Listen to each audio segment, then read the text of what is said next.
الحمد لله رب العالمين والصلاة والسلام على خاتم النبيين محمد وعلى آله وصحبه أجمعين. أما بعد، فقد ذكر شيخ الإسلام ابن تيمية رحمه الله في كتابه حديثا في رقية المريض، وفيه دليل على صفة العلو لله تعالى، فقال: قوله صلى الله عليه وسلم في رقية المريض: ربنا الله الذي في السماء تقدس اسمك وأمرك في السماء والأرض كما رحمتك في السماء، اجعل رحمتك في الأرض، اغفر لنا حوبنا وخطايانا، أنت رب الطيبين، أنزل رحمة من رحمتك وشفاء من شفائك على هذا الوجع فيبرأ. حدیث حسن رواہ الامام ابو داود وغیرہ.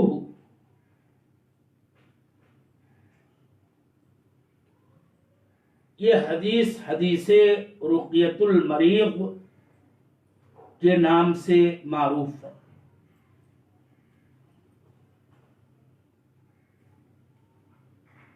یہ بات یاد رہے میرے محترم سامعین کہ درس میں یہ موضوع ان دنوں تسلسل کے ساتھ جاری ہے کہ جس طرح سے نصوص کتاب اللہ سے اللہ جل وعلا کی صفات کا اثبات ہوتا ہے اور وہ نصوص ان صفات کے لیے واضح دلیل ہیں، ایسے ہی رسول اللہ صلی اللہ علیہ وسلم کی بھی حدیثوں میں اللہ تعالی کے اوصاف کمال و جلال و جمال کا ثبوت ملتا ہے.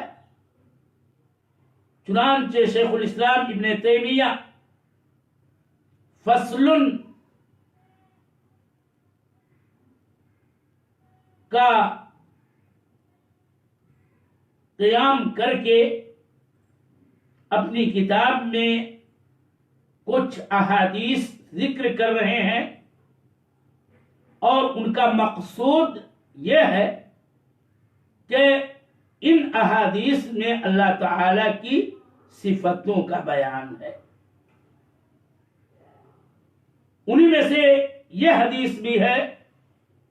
ابو داود وغیرہ نے اس حدیث کی تخریج کی ہے، اور شیخ الاسلام ابن تیمیہ نے اس پر حکم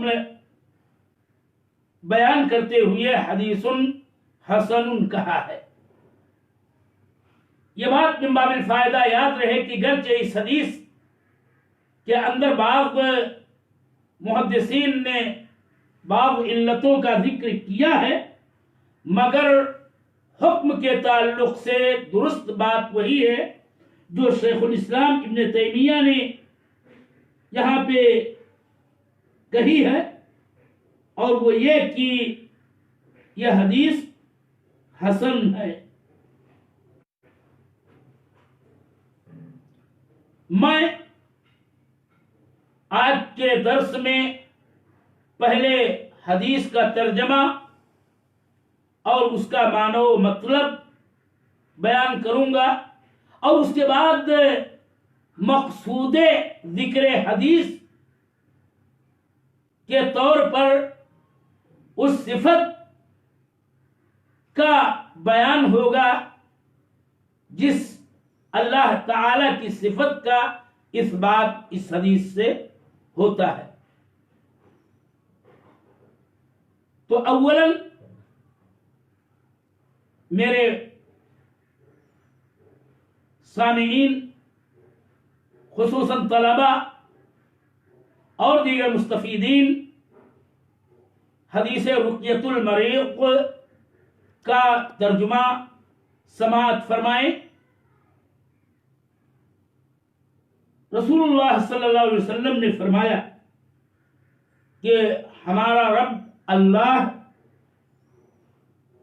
جو سما میں ہے، آسمان کا ترجمہ کیا جاتا ہے، اور سما کا ترجمہ اغروئے لغت بلندی کے بھی ہیں، علو کے ہوتے ہیں، اور یاد رہے کہ یہاں پر سما کا معنی علو مطلق، اور یہ بات واضح رہے کہ اللہ تعالی کے لیے صفت علو مطلق ثابت ہے، اور علو کی ساری قسمیں اس کے لیے ثابت ہیں۔ بعض لوگ دو قسم بیان کرتے ہیں، علو ذات اور علو صفات کہتے ہیں، اور بعض لوگ علو کی 3 قسمیں کر کے یہ کہتے ہیں کہ علو کی 3 قسمیں ہیں، علو ذات، علو قدر، علو قہر، اور یہ اللہ تعالی کے لیے ثابت ہے۔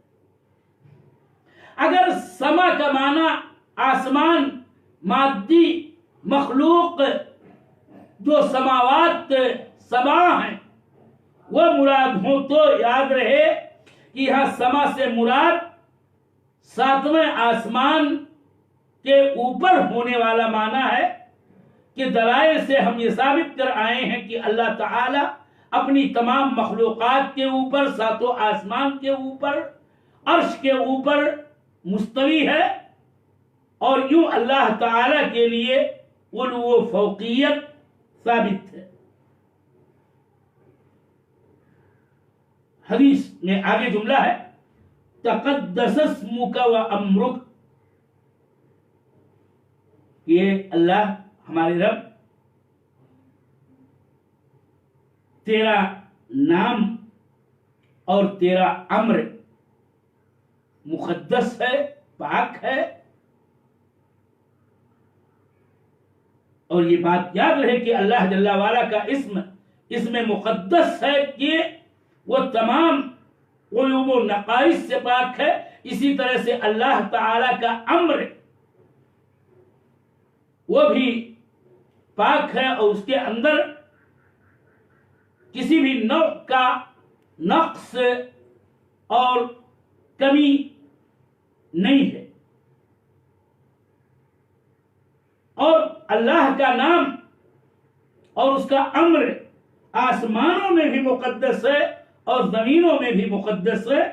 تقدس اسمک وامرک فی السماء والارض کما رحمتک فی السماء، جیسے کہ تیری رحمت آسمان میں ہے۔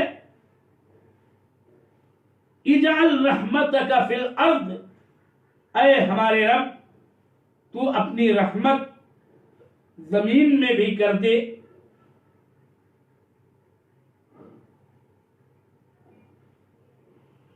اغفر لنا حوبنا وخطايانا، تو ہمارے گناہ کو، ہماری خطاؤں کو بخش دے۔ انت رب الطیبین، تو طیبین کا رب ہے، اور طیبین سے مراد مومنین صالحین بندے ہیں۔ ورنہ یہ بات یاد رہے کہ اللہ تعالیٰ تو ہر شے کا رب ہے، رب کل شیء و ملیکہ، لیکن یہاں تخصیص برائے تشریف و تعظیم ہے، اس لیے یہاں پر انت رب الطیبین کہا گیا ہے، اور طیبین سے مراد اللہ کے مومن بندے۔ انزل رحمتا من رحمتی کا، تو اپنی رحمت میں سے رحمت اتار دے۔ یہاں پر میں حدیث کے ترجمے کے ساتھ اس کا معنی اور مطلب یہ واضح کر دوں، فائدے کا عظیم نقطہ، کہ رحمت دو ہے۔ ایک رحمت اللہ تعالی کی صفت ہے، جو اس کی عظمت و کبریائی کے شایان شان ہے، اور اس کی وہ رحمت ہر شے کو محیط ہے، اور اس کا ذکر اسی کتاب کے پہلے حصے میں تفصیل سے کیا جا چکا ہے۔ اور ایک رحمت رحمت مخلوقہ ہے، کہ جس کے ذریعہ اللہ تعالی اپنے بندوں، اپنے تمام مخلوقات پر رحم کرتا ہے، اور وہ رحمت اللہ تعالی کی مخلوق ہے۔ اور یہاں رحمت من رحمتک سے رحمت مخلوقہ مراد ہے، جس کے لیے اللہ تعالی سے دعا مقصود ہے۔ وَشِفَاءً مِّن شِفَائِكَ، اور اپنی شفا میں سے شفا اتار دے۔ ہمارا عقیدہ ہے کہ اللہ تعالی ہی امراض و اسقام سے شفا دیتا ہے۔ وَإِذَا مَرِضْتُ فَهُوَ يَشْفِينِ، تو اللہ تعالیٰ تو اپنی رحمت میں سے رحمت، اپنی شفا میں سے شفا اس بیماری، اس تکلیف، اس آزار پہ نازل کر دے۔ اگر یہ دعا ان کلمات کے ساتھ کی جاتی ہے، اللہ کے نبی کہتے ہیں فَيَبْرَأْ، یعنی مریض، وجع، درد، تکلیف، رنج میں گرفتار بندہ شفا پا جاتا ہے۔ حدیث کے معانی سے متعلق کچھ باتیں پیش کی جا رہی ہیں، بغور سماعت فرمائیں۔ یاد رہے کہ یہ ایک رقیہ شرعیہ ہے، یہ مریض پر پڑھنے اور دم کرنے والی دعاؤں میں سے ایک دعا ہے۔ ویسے رقیہ جاہلیت میں بھی پایا جاتا تھا، جس کو ہم اردو میں جھاڑ پھونک سے تعبیر کرتے ہیں، اور ہر امت کا ایک رقیہ رہا ہے۔